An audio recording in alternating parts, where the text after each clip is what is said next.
Bismillahirrahmanirrahim. Alhamdulillahirabbil alamin. Wassalatu wassalamu ala abil qasimil amin wa ala alihi wa sahbihi ajma'in. Qala rabbi shrah li sadri wa yassir li amri wahlul 'uqdatam min lisani yafqahu qawli. Subhanaka la ilma lana illa ma 'allamtana innaka antal alimun hakim. Wala haula wala quwata illa billahil aliyyil azim. Allahumma salli ala sayyidina Muhammad al-fatihi lima uqliqa wal khatimi lima sabaqa nasiril haq bil hadi ila siratikal mustaqim wa ala alihi. A'udzu billahi minasyaitonir rajim. Bismillahirrahmanirrahim. Alhamdulillahi rabbil alamin. Nasmi'i nasta'in. Allahumma taf alaina hikmataka wansyur alaina min khazaini rahmatika ya arhamar rahimin. Amin ya rabbal wa barakatuh. Selawat dan salam kepada baginda Rasulullah sallallahu alaihi wasallam. Kekasih teragung. Apa khabar semua? Sihat? Syukur pada Allah. Antara sunnah baginda, apabila dia tu jumpa orang, dia duk tanya khabar. Kalau Rasulullah balik je, dia buka dia pintu, dia tanya. Walaupun dia baru je lepas jumpa isteri ni, dia akan tanya khabar. Apa khabar? Alhamdulillah. Moga kita semua sihat dan sentiasa berada di bawah rahmat Allah. Apa khabar jiwa kita? Dah tanya? Apa khabar akan iman kita? Sudahkah kita mengisi ini dengan bacaan-bacaan Al-Quran? Sudahkah kita mengisi ini dengan Qiyamul Lail? Adakah kita telah discharge ataupun recharge kita punya iman? Kalau handphone habis bateri, kita buat apa? Menggelupur ambil charge. Dengan adanya power bank tu, yang kita dah bawa kulu kilir tu, supaya jangan mati handphone. Tetapi bagaimana dengan iman kita? Maka insya-Allah bertepatan dengan hari ini punya kuliah, dilema dalam berhijrah. Saya akui tajuk ini bukan untuk yang berada di hadapan saya. Tajuk ini memang ditujukan direct kepada saya. Mungkin orang kata tak apalah, dia ustazah, dia dah berhijrah dah pun. Tetapi sebenarnya penghijrahan yang bagaimana yang kita nak? Bagaimana kita nak istiqomahkan hijrah kita? Semua dalam dilema ni. Kejap kaki kanan masuk, kejap kaki kiri nak keluar. Mula-mula rasa janji dengan Allah, ya Allah, ya Tuhanku, aku nak jadi umat yang terbaik. Keluar je pintu, nampak orang jual aiskrim, habis iman. Tak. Duduk diam-diam kat rumah, kerja berzikir, tiba datang satu WhatsApp, ajak pergi shopping, lebur iman. Tadi kata nak berubah ni. Maka itulah dilema-dilema kita yang menunjukkan bahawa kita ini adalah hamba yang lemah. Lemahnya kita ini, kita punya musuh di mana? Musuh kita adalah ada dalam diri kita, iaitu nafsu kita sendiri. Sebenarnya kita berhijrah ni kita lawan dengan siapa? Diri kita sendiri. Bukan orang lain. Orang lain tu asbab musabab yang kita duk nak salahkan. Yang paling teruk kita akan salahkan siapa? Iblis laknatullah. Itu jalan selamat . Tak buat macam mana Ustazah? Iblis ni duk mengacau saya. Sebab itulah iblis ni dia terdiri daripada dua. Pertama yang kita tak nampak. Yang kedua yang kita nampak. Kita risau ni. Adakah kita tergolong dalam golongan iblis yang nampak, iaitu yang mengajak kepada melakukan kemungkaran. Wa na'udzubillah min zalik. Maka dalam penghijrahan ini kita kaji sikit ataupun ramai sahabat-sahabat. Sahabat siapa? Baginda Rasulullah sallallahu alaihi wasallam yang berhijrah ke jalan Allah. Hari ni kita teringatlah kalau nak hijrah ni kita ingat kisah Nabi. Bagaimana Umar Al-Khattab, bagaimanakah Sa'ad bin Abi Waqqas, Bagaimanakah yang dikatakan Uthman bin Affan, Siti Khadijah sendiri, bagaimanakah dengan dikatakan penghijrahan iaitu Abdurrahman bin Auf. Maka hari ini saya nak bawa cerita tentang Abdurrahman bin Auf. Bertepatanlah dengan tempat yang saya nak buat tazkirah ni, iaitu semuanya golongan usahawan yang saya doakan tidak habis awal. Dia di dalam tu. Usahawan, ya. Risau-risau hampir sawal kan Ustazah. Kita tak nak pada tahap itu. Di mana kita ini melebihi akan akal kita ataupun kita ingin melebihi qadar Allah. Itu yang dia nak cari lebih daripada yang patut kita dapat. Maka berbalik tentang cerita seorang tokoh yang sangat luar biasa, ini penghijrahan Abdurrahman bin Auf. Ramai usahawan dia nak tahu. Orang-orang bisnes dia dengan Abdurrahman bin Auf, Siti Khadijah cukup suka. Siapakah baginda? Dia adalah seorang yang sangat kaya raya.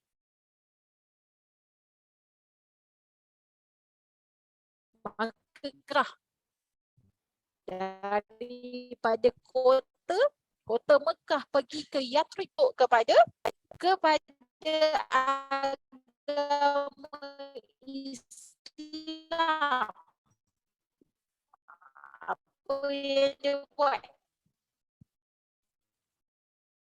Yang dia panggil antara sahabat-sahabat yang bagaimana keadaan Abdurrahman apa? Seluruhnya, bukan separuh-separuh. Macam manakah baginda? Seorang yang kaya raya, harta sangat banyak, maka proses penghijrahannya ini yang kita perlu ambil iktibar. Dia nak berhijrah ke Yathrib dan seterusnya ke Madinah pada tahun ke-13. Maknanya dia nak keluar daripada tempat. Tempat mana? Tempat yang dia duduk. Tetapi apabila dia nak keluar, apa jadi? Dia ditahan oleh orang kaum Quraisy. Dia tahan, dia cakap apa? Wahai Abdurrahman bin Auf, sekiranya kau keluar daripada kota ini, maka kau tinggalkanlah harta engkau yang kaya raya. Tidak satu pun yang kau akan bawa. Ataupun kau pilih pilihan yang kedua. Kau terus maintain duduk dekat kota ini. Harta kau akan terus seperti sedia ada. Kalau kita lah tercabar gitu, apa kita buat? Hari ni kalau saya cakap, okey nak hijrah kan? Bak sini semua barang kemas letak atas meja. Menggelupur semua lagi. Salah. Maka Abdurrahman bin Auf ini ketika itu dia kata apa? Dia terdiam seketika. Tetapi dia nak bawa siapa? Keluarga dan isterinya. Masa tu dia nak bawa. Akhirnya kecutanglah keluarga dan isterinya tak nak ikut baginda, iaitu dia keluar daripada kota Mekah nak pergi ke Madinah mengikuti baginda Rasulullah sallallahu alaihi wasallam. Apa jadi? Tanpa harta yang kaya raya, yang kedua tidak ada isteri dan keluarganya. Dia pergi seorang diri. Itu totally penghijrahan beliau. Maka setelah sampai dia di kota Madinah, dia jumpa dengan baginda Rasulullah sallallahu alaihi wasallam. Ketika itu apa jadi? Dia nampak Rasulullah ini sedang nak mensaudarakan golongan Ansar dan Muhajirin. Dia nak satukan, dia nak saudarakan. Ketika itulah dia bertemu dengan seorang sahabat yang dinamakan sebagai siapa? Uthman bin Affan.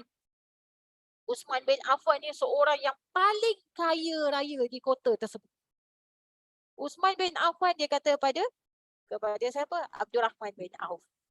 Dia kata, aku tahu kau jatuh miskin setelah kau sampai di kota ini. Dia kata, aku adalah memiliki harta yang sangat banyak di Yathrib ni. Dia kata, aku ada 2 orang isteri. Dia kata, maka aku akan berikan kepadamu, wahai Abdurrahman bin Auf, separuh hartaku. Dan aku akan ceraikan seorang isteriku yang paling baik dan paling solehah untuk kau menjadikannya sebagai isteri kerana isteri engkau telah meninggalkan setelah eddahnya selesai. Itu dia punya apa? Promotion sampai. Apa Abdurrahman buat? Dia kata, wahai sahabat, aku sangat menghargai akan pengorbanan. Aku sangat menghargai akan ihsanmu. Tetapi cukuplah sekadar kau tunjukkan kepadaku di manakah pasar. Tu je yang dia nak. Cuba kalau kita teruji tak iman. Kerana apa dia kata? Ini bukti kecintaan Abdul Rahman bin Auf kepada baginda Rasulullah sallallahu alaihi wasallam dan kepada Allah. Maka nak cerita baru dekat sini, wahai hajah sekalian. Kalau cinta kita pada Allah dan Rasul, duit nombor 2. Sebab itu kita kata dilema dalam hijrah, puan-puan. Sebab apa? Kita melawan arus, duduk atas dunia perlukan duit, tapi kita jalan untuk kita keluarkan duit kita. Pertama, penghijrahan saya untuk masuk ke dalam era dakwah ini, saya perlu menghabiskan segala harta saya, duit simpanan saya untuk jalan dakwah. Itu benda pertama yang dipanggil pengorbanan. Sebab apa? Selagi mana kita ada duit simpanan, selagi itu nafsu akan mencucuk. Contoh dekat dalam simpanan ada 30,000. Apa nafsu cakap? Best juga kalau lagi bercuti. Duit ada. Best juga ni kalau kita pergi shopping ni. Bayangkan kalau kita tidak ada harta. Apa kita buat? Kawan pun tak ada. Ajak-ajak, jom Jah kita pergi shopping. Ajak kata saya duit tambang pun tak ada. Kali pertama mungkin ajak. Kali kedua ajak lagi. Kali ketiga tak ajak dah. Nampak? Bagaimana nak hijrahkan diri? Maka apabila Abdul Rahman bin Auf pergi dia ke pasar, dia jumpa. Dia kata dia tak ada apa-apa ni. Dia pergi kat pasar, kemudian dia tengok. Dia bermulalah berdagangnya tanpa modal. Hari ni ramai orang buat. Iaitu sistem ejen kan. Macam inilah mula-mula Abdul Rahman bin Auf. Kita ni duk copy dia lah. Tapi kita tak bawa kisah Abdul Rahman bin Auf. Kita duk bawa kisah orang apa? Orang yang menunjukkan kita yang tanpa jalan Allah. Maka Abdul Rahman bin Auf mula-mula dia sampai kat pasar, dia kata dia ambil barang orang, dia tolong jual. Ibarat dapat komisen. Hari ni yang kita duk buat ni kan. Tetapi berkat daripada apa yang dia nak dapat pertama, dia dapat duit untuk teruskan kehidupan dia. Dia tak nak menyusahkan orang. Dia tak nak meminta-minta. Itu target dia yang pertama. Yang kedua, dia dapat untuk habiskan pada jalan dakwah. Tetapi ketika itulah Allah berikan kepada Abdul Rahman bin Auf ini iaitu satu kehebatan yang sangat besar. Apa yang Abdul Rahman pegang, insya-Allah ia ibarat seperti dia pegang emas. Macam tu Abdul Rahman. Sebab apa? Innama a'malul binniyat. Allah uji niat kita, bukan Allah uji akan kelakuan. Mula-mula kita masuk meniaga ni, apa niat dia? Kita kena audit balik. Maka Abdul Rahman ni dengan berkatnya, tak sampai pun lama tempoh masanya dia jadi hartawan kembali.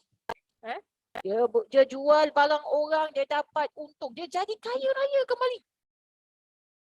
Habis. Dia punya teknik senang Abdul Rahman. Dia tak simpan. Dia dapat, dia bagi. Dia dapat, dia bagi. The power of sedekah pada jalan Allah. Sehingga kan Abdul Rahman bin Auf ni dia jadi takut. Jadi takut apa? Sebab harta yang Allah berikan kepada dia melimpah ruah ni. Kemudian dia kata, aku habiskan pada jalan Allah. Sebab aku takut aku adalah orang yang paling lama sekali dihisap. Wahai hajah sekalian. Hari hisapan kita Nabi Muhammad sallallahu alaihi wasallam kata tak lari daripada 45,000 tahun. Wa na'udzubillah. Sanggup tak tu? Sebab sebelum kita dihisap, alam ini semua akan dihisap. Apabila kita dibangunkan nanti kita akan jalan bagaimana? Bersama dengan segala binatang. Tumbuh-tumbuhan ini kita akan bersesak-sesak dengan mereka. Tetapi mereka yang pertama dulu dihisap. Tu kucing-kucing kat luar tu akan dihisap. Maka Rasulullah cakap, ketika itu waktu zaman dihisap tu kita ni dah tak tahu nak minta tolong siapa. Ada yang berdiri ketika itu. Berdiri je tak buat apa-apa. Tak payahlah berzikir, tak payah mengaji, tak payahlah buat solat ke, tak payah. Masa ni tak perlu buat apa-apa.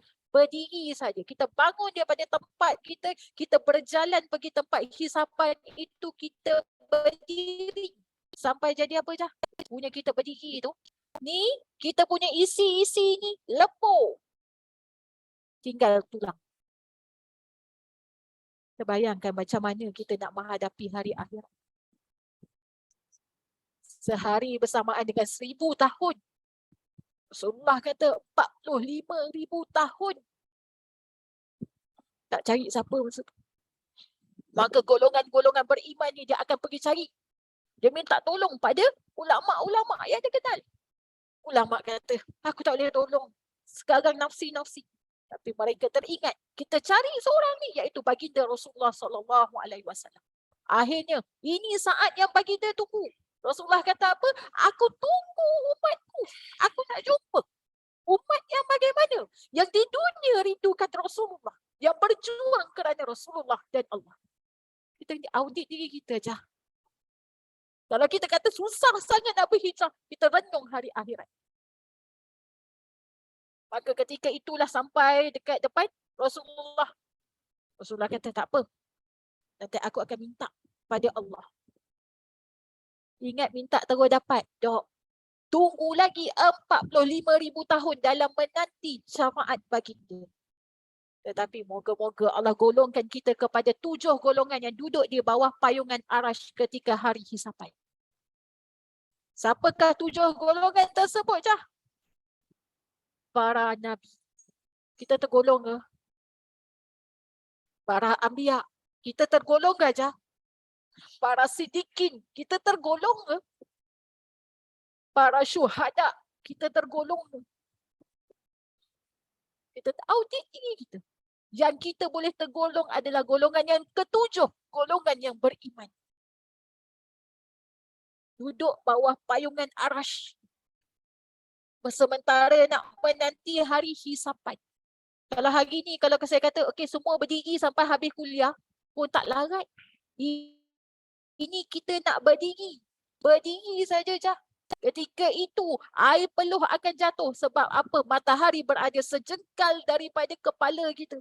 Kita berdiri, duduk kat luar sana nak berkawat, berdiri je jah. Pengsat. Ini berdiri tegak.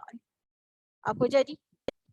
Ketika itu peluh akan jatuh. Ada orang peluh sampai ke buku lali. Ada orang peluh sampai ke lutut. Ada orang peluh sampai ke telinga. Wa na'udzubillah min zalik. Peluh siapa? Peluh kita sendiri. Maka disitulah yang Abdurrahman bin Auf sangat lakukan. Dia takut sekali. Akhirnya dia kata apa? Aku takut. Kemudian apabila ada peperangan Badar ketika itu, Abdurrahman bin Auf dia bagi kepada semua tentera-tentera perang ini yang terlibat dalam peperangan Badar 400 dirham setiap orang. Termasuklah Uthman bin Affan, seorang yang kaya raya. Walaupun Abdurrahman bin Auf ini, dia ni menginfakkan hartanya, tetapi dia juga turut berperang bersama dengan baginda Rasulullah SAW. Maka ketika itulah Uthman bin Affan pun terima. Orang pelik ah. Orang kaya terima tak? Apa jawapan Uthman? Uthman kata, aku menerima kerana apa yang Abdurrahman beri itu ada keberkahan di alam dunia dan alam akhirat. Bukan dia terima sebab dia kaya. Maka ketika itu dia dah bagi, sampailah kepada perang, kalau tak silap saya lepas perang Tabuk. Perang Tabuk. Lepas perang Badar masuk kepada perang Tabuk. Perang Tabuk ni apa jadi? Semua saudagar-saudagar ni pergi berperang. Ramai pergi berperang di perang Tabuk. Bagaimana dengan mereka punya barang-barang dagangan? Berniaga tak ada orang nak beli sebab semua duk pergi berperang. Maka kurma-kurma mereka membusuk. Abdurrahman bin Auf pergi ke pasar. Dia beli semua barang dagangan kurma-kurma yang busuk tadi. Dengan atas niat apa je? Untuk bantu mereka. Nampak? Innama a'malul binniyat. Nak bantu mereka yang susahnya sebab ramai orang pergi berperang. Agar mereka dapat menghabiskan harta mereka pada jalan Allah. Dia beli semua. Dia pun simpan kat rumah dia. Agak-agak ada tak orang nak beli kurma busuk. Kalau kita hari ni cukup kaya pergi pasar ada ikan busuk, kita beli tak?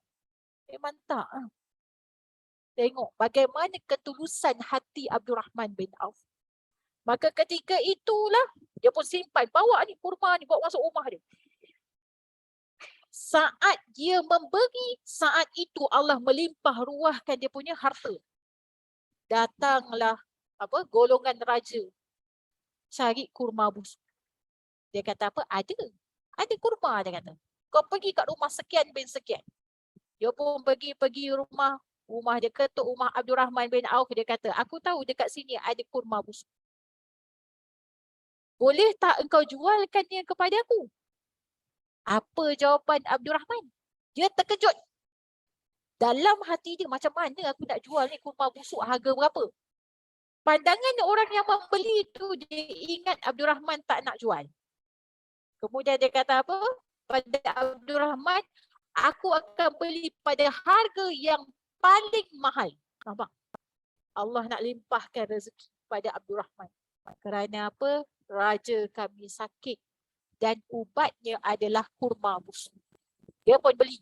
Tambah lagi lah harta Abdul Rahman bin Auf. Di saat dia nak clearkan harta dia, di saat itu Allah datangkan harta. Ini dalam penghijrahan Abdul Rahman bin Auf. Mungkin dilema ini kita rasa. Paling susah kita nak keluarkan harta. Dan paling sombong masa. Ya, dua. Macam masa tu kita punya. Minta maaf cakap. Setengah jam baca Yasin berkira-kira. Saya minta maaf cakap. Tapi hati nak Allah bagaimana? Boleh dapat rezeki je. Belum tentu berkat. Sebab rezeki boleh dapat banyak, tak ada masalah. Tetapi banyak habis. Kereta rosak, anak sakit, apa lagi? Periuk nasi pecah. Biasa tak ada? Biasa. Kenapa hari ni ramai orang yang tak mampu bayar hutang? Khususnya daripada amanah IKEA. Pertama, tolong cek dia ada tak dekat dalam majlis ilmu. Ini kerja ketua-ketua pusat. Minta maaf saya terpaksa tekuk. Betul tak? Cek sikit. Kenapa saya cakap macam tu? Kalau dia tak jaga Allah, bagaimana Allah nak jaga dia? Kita jadi apa? Marah sebab nak kena bayar hutang dia. Jah, kenapa sombong sangat Jah? Kenapa tak nak luangkan masa demi Allah?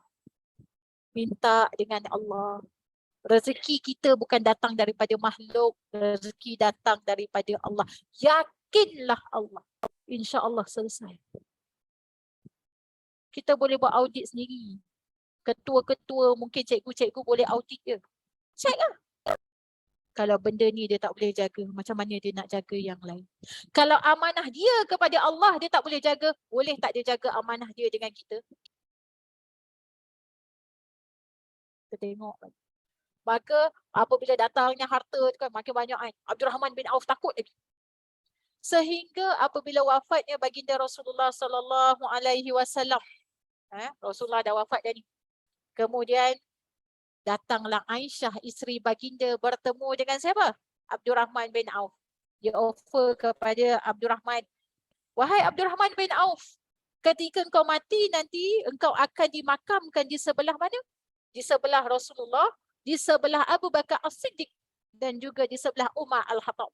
Aisyah cakap, apa jawapan Abdul Rahman? Abdul Rahman kata, tidak. Jangan kau tanamkan aku bersama dengan golongan-golongan yang mulia tinggi darjatnya kepada Allah. Cukuplah kau makamkan aku bersama dengan ada seorang kawan dia, nama dia kalau tak silap saya Usman bin Muqas. Dia nak dekat situ. Betapa rendahnya hati Abdul Rahman bin Auf. Dia nak tinggalkan harta di situ ketika itu harta datang. Di saat kemuliaan dia semakin naik, di situ dia makin melagi. InsyaAllah. Maka datanglah Aisyah pun kata, Aisyah surrender. Kemudian tengah duduk-duduk tu di kota Mekah tu, saya tak pasti kota Mekah atau Madinah. Mereka semua ni tengah duduk ni.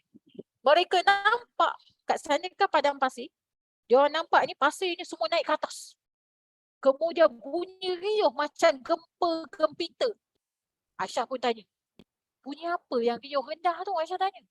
Maka jawablah salah seorang daripada mereka, wahai Aisyah, Yang hadir itu adalah 700 kabilah dagangan daripada bawah pemerintahan Abdurrahman bin Auf. Datangnya mereka bersama dengan 70 kenderaan yang membawa barang dagangan dan juga emas. Untuk apa je? Untuk diberikan kepada orang Islam. Macam tu sekali. Penghijrahan Abdurrahman bin Auf. Siapa yang tinggalkan dia? Siapa yang tinggalkan dia? Isterinya, keluarganya. Dan dia juga turut meninggalkan harta. Maka berbalik daripada kisah kita ini, maka kita tengok kita ni dilema dalam nak berhijrah. Mulut kata nak Allah, tapi perbuatan tidak ada. Maka macam mana kita ni nak ukur kelemahan? Buang benda yang kita cinta. Kita cinta apa? Kita cinta dunia je.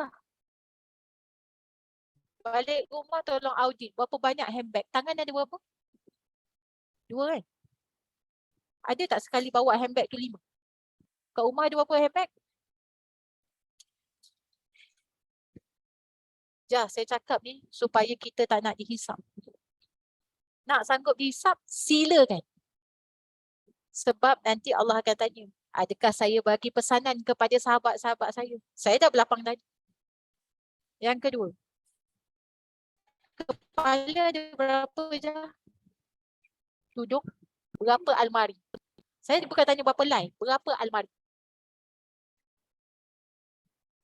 Ada seorang sahabat saya, dia cakap apa? Bukalah almarimu, kau tengok. Kalau baju itu tidak kau sentuh dalam masa 40 hari, baju itu perlu keluar untuk mengelakkan dihisap.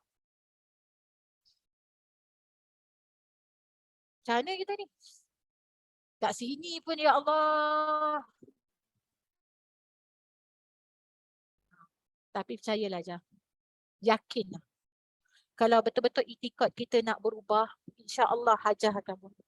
InsyaAllah, yakinlah dengan saya. Sebab benda tu sangat mengganggu kita. Handbag kita harga berapa? Louis Vuitton, harga berapa? Tak lagi puluh ribu. Betul tak? Kita dah jejak ke kaki kita jumpa Rasulullah di Madinah. Sedangkan paling mahal punya package ambil lah 8 ribu. Dah sampai belum? Handbag kita berapa? Yang kita duk angkat. Nampak? Bagaimana cinta kita kepada baginda Rasulullah. So kita nak audit ni. Kaki ada sepasang. Cek kasut. So cek kasut. Yang pergi pasar lain. Yang kalau color merah tu lain-lain tu. Ini merah hati, ini merah jingga, ini merah kurang. Tambah kalau kena tema.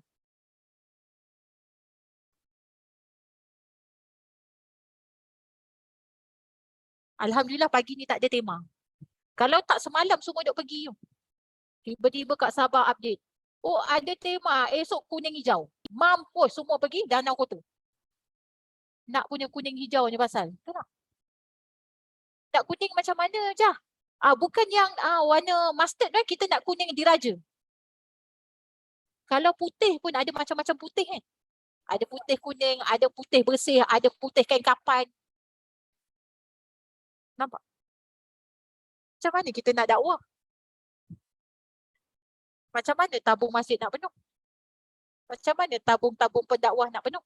Pendakwah ni dia jalan je. Yang baru-baru macam saya ni tak ada bayaran pun. Tapi perlu dakwah. Perlu. Setiap minggu kena ada komitmen. Datin pernah ikut saya je, bukan nak ungkit. Kita orang duk pergi ni, dia pun tanya saya, macam mana Ustazah nak on Yasin ke tak? Kita ni duk pergi jalan ni. Bukannya pergi jalan saja, nak menziarahi makam. Pun tanya. Punyalah begitu komitmennya kita. Alhamdulillah duduk atas bahjah. Kalau duduk dalam hotel, insyaAllah saya on. Datin pernah ikut saya, pergi Kedah. Kita on juga. Atas dia telekom, bawah seluar tidur. Siapa tahu? Komitmen. Kalaulah kita yang barisan atas bagi komitmen, bagaimana yang bawah? Kalau tunggak kepada rumah tangga iaitu seorang ibu tak boleh bagi komitmen pada agama, jangan mimpi anak akan bagi komitmen pada agama. Kalau ada pun orang panggil apa? Lak. Apa tu? Lak bahasa Melayu apa? Saya sebut bahasa Jawa je. Apa? Bertuah ha, nasib ah. Ha. Nampak? Maka nak dilema apa lagi kita ni? Maka penghijrahan itu adalah bagaimana kita nak berubah daripada yang tidak baik menjadi baik. Hijrah dilakukan setiap masa aja, bukan ikut tahun hijrah. Tahun hijrah ni tahun ni nak habis tahun 2022 nak masuk tahun 2023 kan. Cuba kita tengok bulan 12 ramai yang pergi masuk apa tu? Tu nak belajar vision board. Apa lagi? Apa? Plan, if you fail to plan, you plan to fail. Kita hanya mampu merancang, Allah yang menentukan. Nak plan apa benda? Plan kita dah ada di Lauhul Mahfuz tertulis lah. Kalau Allah kata kita mati dalam su'ul khatimah, kat situ je. Wa na'udzubillah min zalik. Ya mukallibal qulub, sabbit qalbi ala dinik. Jangan ya Allah kau goyangkan iman kan. Hari ni nak dakwah macam saya cakap ni bukan senang je. Kecaman datang ni. Tak. Salah cakap sikit je kena kecam. Maaf, saya cakap. Saya belum sentuh lagi isu-isu puasa. Rasuah. Slow dia saya sebut. Kalau saya sentuh lagi. Bayangkan kalau saya pergi satu buah negeri tu. Saya buat solat tasbih pun. Polis ikut ni. Nak cerita apa? Bukan saya pergi merompak. Betul tak? Apa mana perjuangan kita je. Di mana ada di hadapan, di situlah di hadapan yang akan kuat. Tapi kalau depan ni tak kuat, macam mana gaya? Buka-buka je, kita dua je lah jahat. Kat Sabah pun tak apalah, kita on je lah. Kita baca lah Yasin orang. Bukan senang je. Nak ajak orang baca Yasin. Berapa banyak poster telah diberi kan? Saya tanya poster dengan Kak Sabah, minggu lepas kau tak silap. Tapi saya tanya, berapa ramai yang hadir? Oh. Oh. Tak ada masalah lah. Tapi mana? Maka kalau kita tengok dalam penghijrahan ini Allah kata, kita berhijrah setiap masa. Daripada tidak baik menjadi baik. Setiap hari kita nak berubah je. Setiap hari, setiap kali solat kita istighfar, astagfirullahalazim, nak berubah ya Allah. Sebab itu Allah kata, apabila engkau ingin berubah, hijrahmu bukan mudah. Ini janji Allah. Allah kata apa? Allah kata dalam surah Al-Ankabut, apakah manusia itu mengira mereka akan dibiarkan saja setelah mereka dikatakan mereka telah beriman? Tak je. Setelah kita kata kita beriman, ketika itu mereka akan diuji oleh Allah. Uji orang yang kita sayang, hilang, pergi tinggalkan kita. Ketika mana kita nak hijrah pula? Cuba cek siapa yang dah berhijrah tu, kawan-kawannya. Kemudian diuji lagi daripada keceriaan menjadi kesedihan. Kelapangan menjadi kesempitan je. Ini ujian kita. Allah akan uji kita. Ini janji Allah dalam surah Al-Ankabut. Allah punya janji pada kita untuk apa? Untuk kita tengok diri kita nanti di mana. Maka Allah bagi tahu kepada kita kerana syurga itu bukan murah harga.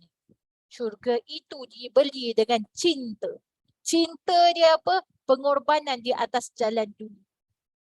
Bukan cinta lagu cinta tu. Aku cinta, aku rindu, itulah menyanyi. Karaoke itulah lagu. Tapi cinta kita bagaimana? Saya tanya satu soalan. Mungkin boleh jawab dalam hati. Mungkin boleh jawab dengan kepala. Dan yang paling ekstrim dia jawab dengan air mata.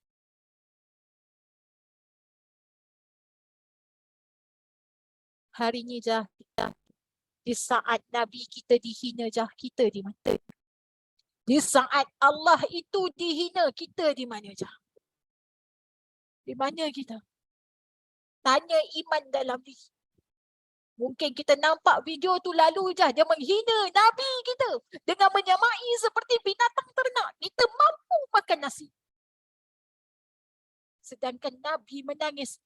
Aku mengambil separuh daripada kesakitan umatku ketika mereka mati. Ya Allah.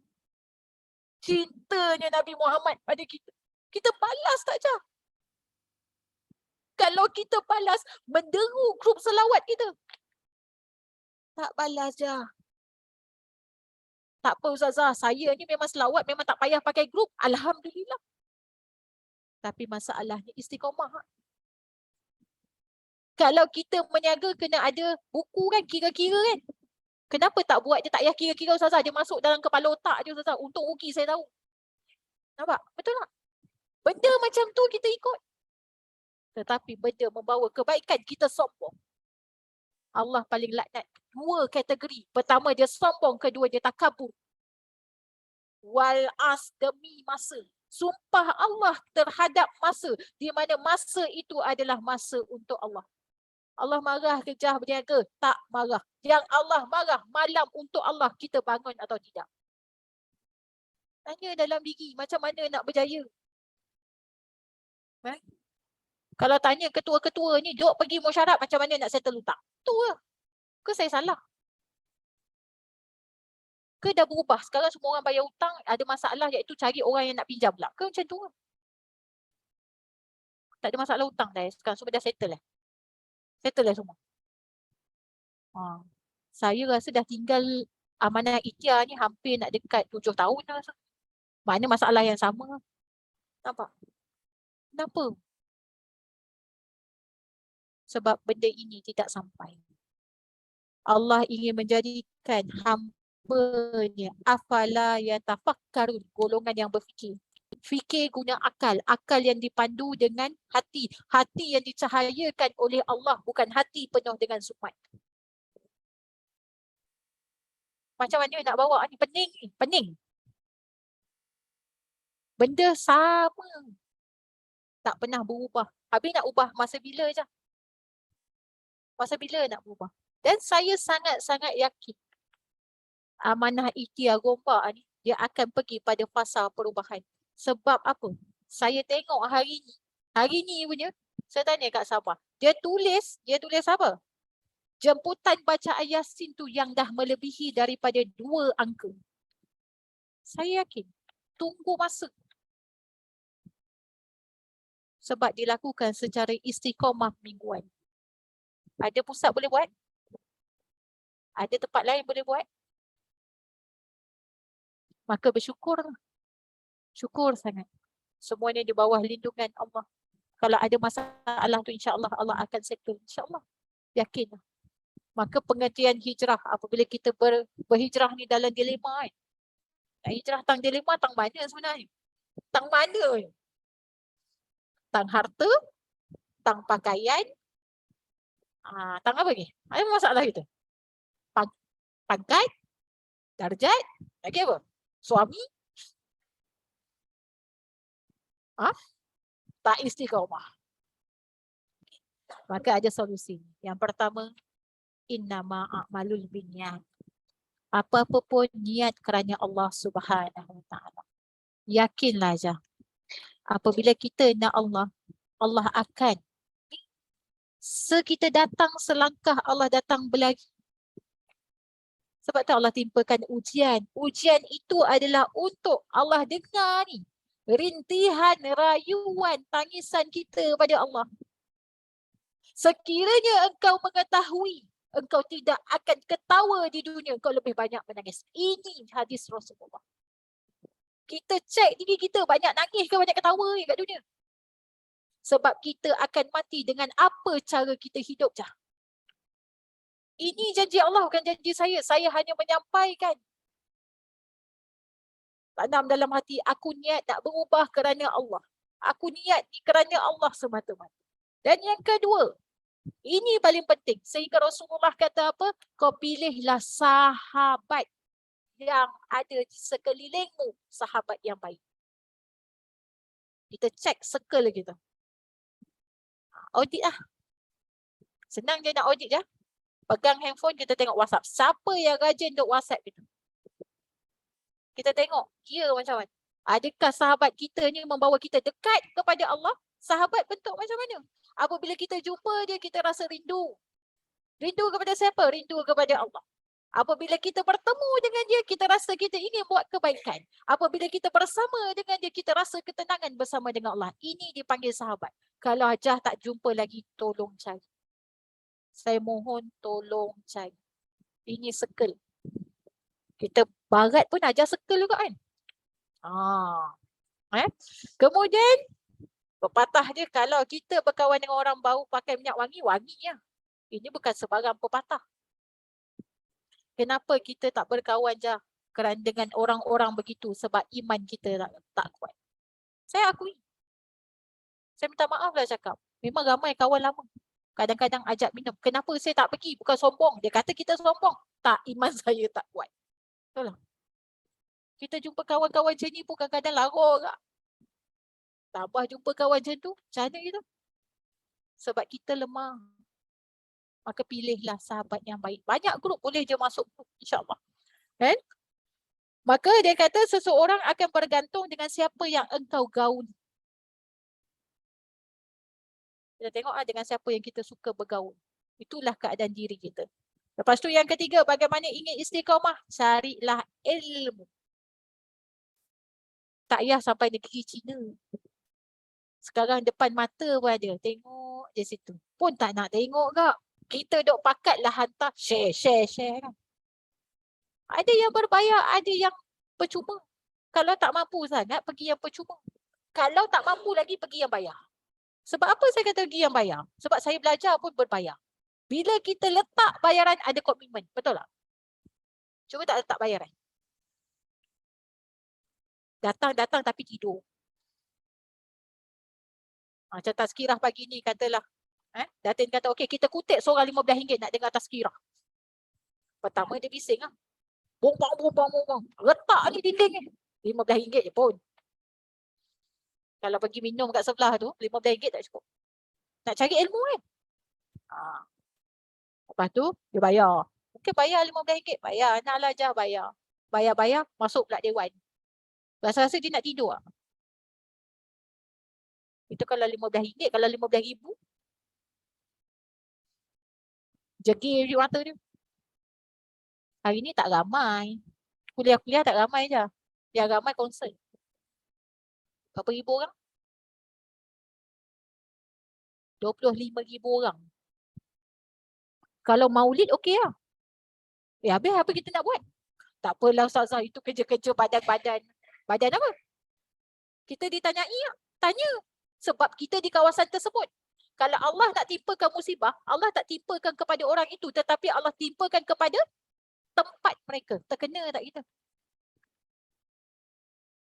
Maka kita minta pada Allah, bukakanlah kebenaran yang batil sebagai batil, yang benar sebagai benar. Hari ni nak telan benar je bukan senang. Dikecam dan disekat. Betul tak?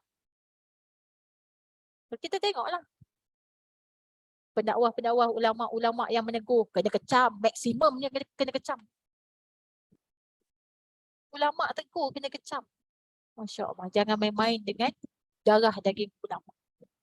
Kemudian, kita minta pada Allah nak istiqamah, banyakkan berdoa.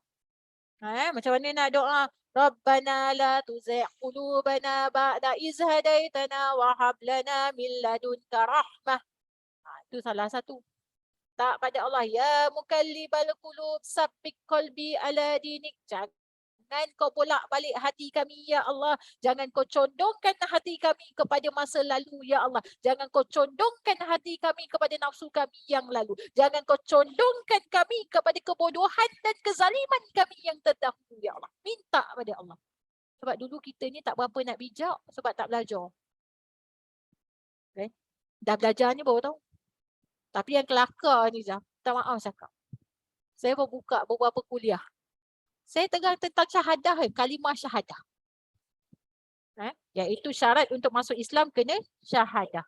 Tahu tak syahadah tu dia ada 4 rukun tauhid. Boleh hurai kan? Cuba hurai. Nampak? Tak cukup belajar. Lepas tu dia kata pula, ilmu saya tinggi. Tinggi mana? Itu basic je. Ini kitab umum. Allah ada sifat istighna. Apakah istighna Allah? Benda lah Ustazah ni sebut lah. Nampak syahadah kita pun tak menentukan akidah. Tak apa, saya baru je buka kitab ni. Kitab tu kitab Arab. Nanti jemputlah masuk. Ni kita belajar tatih-tatih lah sama-sama. Saya pun baru juga belajar. Rupanya dalam syahadah ada 4 tauhid. Iaitu tauhid uluhiyah, tauhid rububiyah, tauhid ibadah, tauhid asma' wal sifat. Dalam syahadah. Sebab tu syahadah kita itu merangkumi seluruh akidah. Kalau kita yakin dengan benda ini, insya-Allah akidah kita tak goyang. Allah bersifat istighna. Adakah Allah ini bertempat? Kan isu sekarang, Allah duduk kat mana? Kat langit. Allah duduk kat arasy. Ada jawapan. Kalau nak jawapan, saya tak boleh buka sekarang sebab saya tengah ada recording juga. Sekejap lagi kena kecam lagi. Maksud kena kecam. Maka belajarlah. Sama-sama kita belajar. Tak lama pun kelas tu. Kadang-kadang saya buat malam lebih kurang 40 minit. Saya pun tengah belajar juga kan. Saya belajar-belajar, cara saya nak putahkan jemaah. Sebenarnya bukan nak tunjuk saya pandai sebab saya bangang juga. Bila mengajar tu hafal lah. Kan? Cuma saya kata, Jah tolong urai. Mau malam tadi duk cari apa Ustazah ni. Tulis satu, cari point, betul tak? Yang dengar. Sebab itu, kadang-kadang kita dalam ujian. Bila kita tengok anak kita nak exam. Kita suruh dia buat apa? Baca buku. Hafal. Nampak? Itulah kita. InsyaAllah baru je. Kita baru mula 3 sesi. Nanti insyaAllah malam nanti saya boleh belasah. Siapa yang nak masuk lah. Kena bayaran Ustazah. Bayarannya masa. Berkorban lah sikit. Tak lama pun. Lebih kurang 40 minit, sejam. Belajar perlahan-perlahan. Benda basic je. Yang saya ajar ni basic. Bukan saya ajar, saya kongsi. Saya tak ada layak memanggil pengajar. Saya tak layak pun. Maka itulah tambah ilmu. Sampai bila nak tambah ilmu ni dah? Sampai akhir hayat. Sampai mati. Soalan dia, baru saya tahu. Wajib kita ini mempelajari sifat 20. Dah belajar belum sifat 20? Tak payah anggut, tak payah geling. Jawab sendiri dalam hati. Kalau belum, tak apa. Kita sama-sama. Sama-sama lah dengan saya. Sama-sama dengan kawan-kawan yang lain. Mungkin dah belajar tapi lupa. Maknanya wajib pelajari sifat 20. Dia masuk dalam akidah. Itu cara kita nak tambah ilmu. Hari ni tak susah. Dan yang keempat, kita minta kepada Allah setelah kita buat semua itu, minta kepada Allah berikan kepada kita taufik dan hidayah, petunjuk. Agar Allah menjadikan kita ni golongan-golongan yang mutmainnah. Ya ayuhan nafsu mutmainnah irji'ina ila rabbika mardiyah fadkhuli fi jannati fadkhuli fi ibad. Ya Allah, golongkan kami bersama dengan golongan-golongan mutmainnah yang di mana kau letakkan mereka di dalam syurga. Macam mana nak jadi golongan mutmainnah di dunia? Hati mereka tenang dan redha atas takdir Allah. Sebab sabar itu separuh daripada iman. Itulah dia. Maka kalau kita tengok, kalau kita sampai kepada golongan mutmainnah di dunia, roh kita akan ditarik oleh Allah Subhanahu Wa Taala melalui malaikat dengan lembutnya dan akhirnya akan dibawa terus ke dalam syurga dengan penuh kelembutan. Itu yang kita nak. So kita tak naklah kita mati nanti dalam keadaan su'ul khatimah. Itu kita renung lah. Bagaimana kisah Abdul Rahman bin Auf ni, dia keluarkan habis hartanya, di situ dia nak buang cinta. Cinta terhadap dunia. Moga-moga Allah istiqamahkan kita dalam penghijrahan kita ini. Kalau rasa lemah tak apalah. PM lah saya. Ustazah, saya tak tahu macam mana saya kejap nak berubah. Allah uji saya, tak apa. PM saya. InsyaAllah ada masa saya balas. Kalau tak ada masa, dengar kuliah. Kadang-kadang jawapannya dekat kuliah. Cari kekuatan. Sebab dunia tak lama dah. Kalau tengok daripada kajian-kajian tahun 2024, kita akan mengalami kiamat iklim. Kiamat bukan kiamat habis ni, tak. Kiamat iklim. Di mana dekat sana tu negara-negara yang sejuk, suhu hari ni tak berapa sejuk, ais dah semakin mencair. Kalau ais itu cair je, habis alam. Maka kita belajar lah. Tak lama tahan lah sikit. Penat. Aku yang penat. Nak buat amal ibadah penat. Nak berubah penat. Nak jadi baik penat. Penat. Penat sangat. Tapi kita akan rehat selama-lamanya di alam barzah. Kalau tak penat kat dunia, tak apa kita penatlah dekat alam barzah. Tak pada Allah. Moga-moga Allah berikan kita petunjuk dan hidayah. Moga-moga siapa yang mendengar ini, khususnya buat diri saya, Allah pandu pada jalan kebenaran. Bukan sebab saya kuat, saya pun lemah. Lemah. Sangat-sangat lemah.